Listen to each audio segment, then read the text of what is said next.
One of the articles that's been gaining traction on ESPN.com in terms of soccer are the biggest transfer mistakes since 2010. And there are a few to choose from. A few have been highlighted. Let's start, Shaka, by talking about Nicolas Pepe to Arsenal. Yeah, that was a really strange one. And listen, first of all, let me just set the top. Big transfer mistakes are kind of par for the course. And every single manager, even the most successful ones, have those signings that they probably look back on and wonder what they were thinking. The Nicolas Pepe one was odd.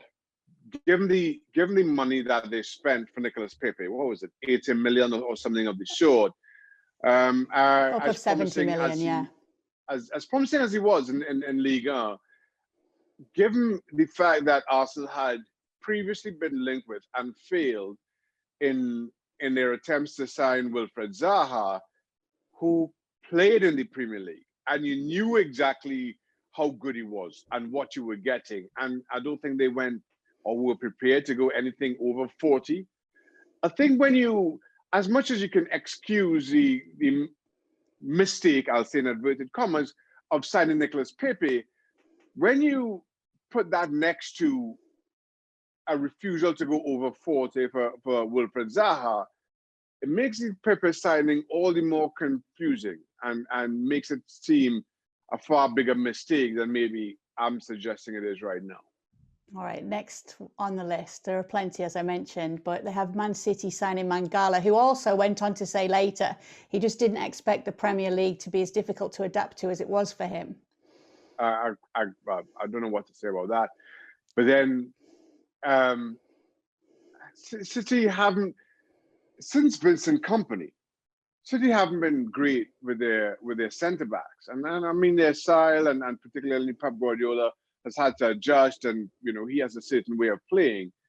But we can say Mangala because of the money paid for him, but so many more of City's centre backs have been hugely disappointing as a result. So that's just one, but that's just one in a whole basket of bad centre back signings for City. What about Borussia Dortmund letting Lewandowski go for free? That was tough. His contract was running out, and he knew he was going to be moving on. I thought Dortmund did well in getting him to sign a year extension when they did. When initially it was first running out, so that I'm a little bit more sympathetic towards. I'm not putting any or much blame at all on Dortmund's doorstep for that. You probably knew this one was coming. Manchester United letting Paul Pogba go and then signing him back for a huge fee from Juventus. Yeah, that for me didn't make any sense at all, just on the face of it, especially given what you saw Paul Pogba do at Juventus. But more to the point, I remember talking to Andy Cole and Paul Scholes about it, who saw Paul Pogba coming through at Manchester United and were saying to Sir Alex Ferguson, don't let him go, that this kid is an incredible talent. Now, listen, given who Paul Pogba's agent is and Mino Raiola, and him pushing for him to move, and you know how difficult Raiola is, maybe you want to sympathize with Sir Alex Ferguson how that all played out. But on the face of it, if players are saying don't let this kid go, and then he does, and then he goes to Turin and does as he did with Juventus, and you're forced to spend the kind of money to bring him back, that's just bad business all around. What are your thoughts on, looking back on it now, PSG spending 200 million on Neymar? I didn't make any sense to me then. It makes even less sense to me now. Not only do you spend that kind of money on Neymar, but maybe if you treated him like one of the other players in the dressing room, if you held him to the same rules of accountability, if he had to travel with the same bag, even little things like that, as opposed to him being allowed to use his own personal sponsor on his travel luggage, he became a luxury that I think has held PSG back in a number of instances. And I know there's been occasions where Neymar has been absolutely brilliant, but for me, too many times he's taken away from the team ethic.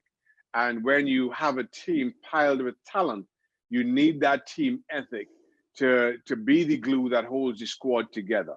And at times, I think he's been a little bit of a liability in that regard. Made no sense to me financially when they signed him. Not my money to spend, but certainly in terms of building a team capable of with the mentality to compete at the highest level, I still think that was a mistake. And this one's a bit tougher because maybe you've got hindsight that you can now call upon, but Real Madrid breaking the bank for Eden Hazard, and obviously there is still time to go here for him. Yeah, and how it's worked out, it seems a big mistake. But given what we've seen from Eden Hazard at Chelsea, and for me, he was at the time the most unplayable individual in European football.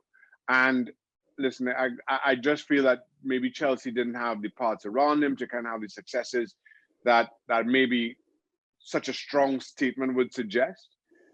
But I totally understood why Real Madrid spent the money that they did.